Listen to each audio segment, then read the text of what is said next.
Hi Cancer, my LGBTQ community. Welcome to your first ever couples reading. So this is for the lovers among you. I'm really sorry there won't be messages for singles. I just haven't got the time for it. As you can probably see, there's quite a lot of these. That's on top of everything else that I usually have to do. So unfortunately, singles, no messages for you. I might try and get a collective thing out, but as it stands, this is just for couples. There will be an offer as part of this reading. So, and I think it's important for us to have a space of our own and being a part of the community. I'm hoping that I can bring messages that will actually speak to and resonate with all of you in some regard. With that said, I would like to bless my decks of cards with all forms of love, light, peace, prosperity and abundance. And I pray that the messages that come through are ultimately clear and concise, and they help us all on our paths to our highest vibrational good. So, my lunar brothers and sisters and my rainbow family in kind, let's have a look, see what is going on for you. So for your first triplet, this is the health of your relationship. So this is for those of you that are partnered, married, or in a long-term commitment. If you've maybe even if you've been dating, just recently and things are starting to get serious. So we've got the High Priestess and the Empress for the ladies, and we've got the Magician and the Emperor for the gents. And the reason I use the Magician in this, if you're watching for your Sun, Moon and Ascendant, you'll see that I've been using the Hierophant. In this deck, it's actually called Faith, and that felt like a little bit disrespectful. So I want to keep it not just inclusive but respectful. Do you know what I mean? Just that card didn't seem to fit with this reading, so I wanted to use one that felt a bit more aligned.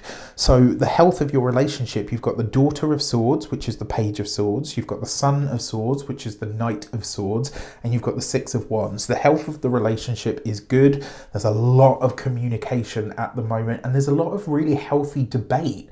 I think that this is a lot of you going through the process of trying to convince a partner that maybe something that you want to do as a collective that is getting some kind of resistance. This could be resistance from friends, resistance from family, maybe even resistance on a professional level.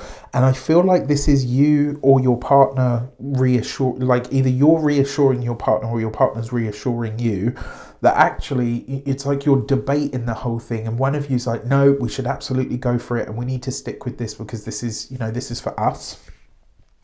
And the other one of you's like, well, I don't know, and this is just the way the world works, and and you're really trying to puzzle it out. But I think this is a chance for a dual victory, and I think this is a chance for you guys to realize some kind of dream and or some kind of win that I think is important for the relationship. The health of the relationship here that I really love in this dynamic is that you're able to have those hard conversations and still recognize that you are both heading in the right direction. Do you know what I mean? It's like, yes, okay, this is, we're having to really puzzle this out and we're having to debate hard and put our own viewpoints forward. But underneath all of that, we still recognize that we're not fighting with each other, we're fighting for each other and in the same way, right? I really love that because it's like a clear distinction. For your blessings then, you've got the 10 of Cups. What more could you ask for? You've got this with the 7 of Swords, okay. And you've got this with the 2 of Swords. One thing, even though this is for the blessings, right? You've got the 10 of Cups. That's beautiful because it suggests that you're doing really well on, both the material plane and things are moving. I think that 7 of Swords is trying to highlight the fact that from the outside perspective, a lot of people could be looking at you guys and thinking, well, they've got it all, everything's okay for them, they don't know about this, that and the other. And it's because from an outside perspective, you're not letting whatever the external issues or challenges are rock your world in a way that starts to affect the relationship. That's actually huge, right? There's not a lot of people that are able to do that. Just the only thing that I want to say here, because that truly is a blessing, but the thing that I want you to be mindful of, I don't want you to get lost in the don't get lost in that narrative, right? So that you sort of stop believing that actually it is still hard work, but you're still making it your way through it, right? Then you've got the Seven of Swords with the Two of Swords, and that tells me that there has, even though somebody has tried to rock your boat, whether this is that they've told a lie, they've spread some shit, you know, they've tried to really muscle in on your relationship or whatever the case might be, you just haven't let it affect you in that way, right? Like your relationship has held firm. In terms of the lessons, you have the Eight of Wands. Beware of gossip, all right? Be very wary of gossip. You've got the Ten of Swords, and you've got the Six of Cups. So Cancer, what I have to tell you, and I think you already know this, remember you guys are very, very intuitive. I think you know that you are fast approaching a point at which there will be no return. And what I mean by this is there may be friendships, group associations that need to be severed, that need to come to a close or an end. It may also be that a goal or a dream or a hope or a wish that you had, it's like, is this realistic for where we truly want to be? And does it actually feed into what our long-term collective idea or ideal actually is, right? Another thing as well, this may be the release of a friendship tie that you've had for a really long time. And it's really hard to have those moments. This happened to me in 2018, 2019.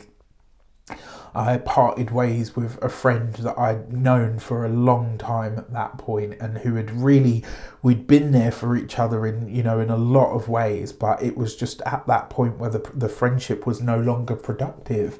And I just thought, I can't, keep putting things on hold in order to extend a hand backwards for you. And so I had to, in a way, I just had to move forward, and it was really, really hard. But there are times when, it just kind of needs to happen. And this, I feel, may be the case for one of, if not both of you. And it may be a whole social circle that you're saying goodbye to. Now, this may come around or come about because of a move or a change of location. That's also possible. And then finally, in terms of the future of the relationship, you've got the Hierophant card. Wow. You've got the Ten of Wands, okay, and you've got the Star card. I mean, the future of the relationship is absolutely bright and beautiful. With that Ten of Wands next to the Hierophant card, it does make me wonder if the move that you guys want to make is maybe like you want to get married, or maybe you want to solidify your bond in some way, that is very personal and that you feel would really take your relationship to the next level. I feel like that level of commitment is something that's coming under fire. What the reason is for that, I couldn't tell you. I mean, with the Hierophant, it could potentially be a religious one. That's possible. It could also be that there are, people around you, or maybe a friendship circle that's kind of like, oh, it's just going to be a waste of money, or you don't really need to do that, or like, it's not really you, or, you're never going to be able to do that. Like, do you know what I mean? There's a real naysayer around you, and I kind of get the feeling that removing that person is really, or people, is really what's going to allow the relationship to flourish. In terms of the future of your relationship, all things head towards the Star. And what this tells me is that there is a long distance move or a change of location in it for a lot of you. And I think when you make that change or that shift, things are really going to improve even more so. So before we get into your central theme, my offer is I am bringing back my Lovers Spread video. So this is a deep dive look at your relationship, the dynamic between you and your partner, who you are together as a collective, and all of that kind of stuff. It's a lot deeper than these because obviously these are general readings for everybody. But it's, as I say, if you want to explore your relationship, or let's say you've got somebody who's an intended or someone that you're recently dating, you get a chance to delve into that with the tarot with me. So, your central theme The Knight of Swords with the Seven of Swords, the Ten of Swords and the Ten of Wands. Well, you've got two tens. Two tens represents change, and it's usually a big change at that. The central theme here is that your social circle and or connections, or even the people that are around you that you would consider like your tribe, that's about to change, Cancer. And if you allow it to happen, it leads to, you know, the best and brightest for you and your relationship. If you don't, well, let's not think about what happens there, right? And I'm not saying that this is going to be easy, but as a central theme, there is something or someone that needs to be phased out now. With that said, I wish you an abundance of all of that good stuff. Have a fantastic time of it, and I wish you all of the best. Take care. Link is in the description box below.